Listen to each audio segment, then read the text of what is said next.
Hi, this is doctor Krupa, pediatrician from Hyderabad. So ఇవాళ ఒక common గా వినిపించే కంప్లైంట్ గురించి మాట్లాడుకుందాం.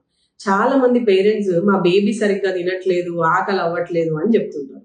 అయితే అబ్జర్వ్ చేస్తే వీళ్ళు చేసే one of the common mistakes ఏంటంటే మిల్క్ ఎక్కువగా ఇవ్వడం, ఫుడ్ తినట్లేదని.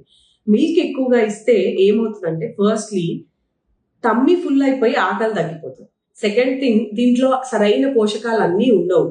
థర్డ్ థింగ్, దాంట్లో ఐరన్ తక్కువ ఉండడం వల్ల రక్తహీనత వల్ల ఇంకా ఆకలి తగ్గిపోతుంది. ఇదంతా ఒక సైకిల్ లాగా మారిపోతుంది. మరి ఈ సైకిల్ నుంచి బయటకి ఎలా రావాలంటే 1 year అబోవ్ బేబీస్ కి 350 to 400 ml per day milk కన్నా ఎక్కువ ఇవ్వకూడదు. అండ్ 2 hours కి ఒకసారి సాలిడ్స్ ఫుడ్ ఆఫర్ చేస్తా ఉండాలి.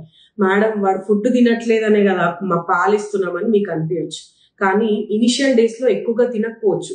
బట్ కన్సిస్టెంట్ గా పేషెంట్ తో ఎఫర్ట్ పెట్టి మీరు రోజు పెడతా ఉంటే 2 hours ఒకసారి స్లోగా వాళ్ళ ఆకలి ఇంప్రూవ్ అవుతుంది. I hope it helps. Thank you.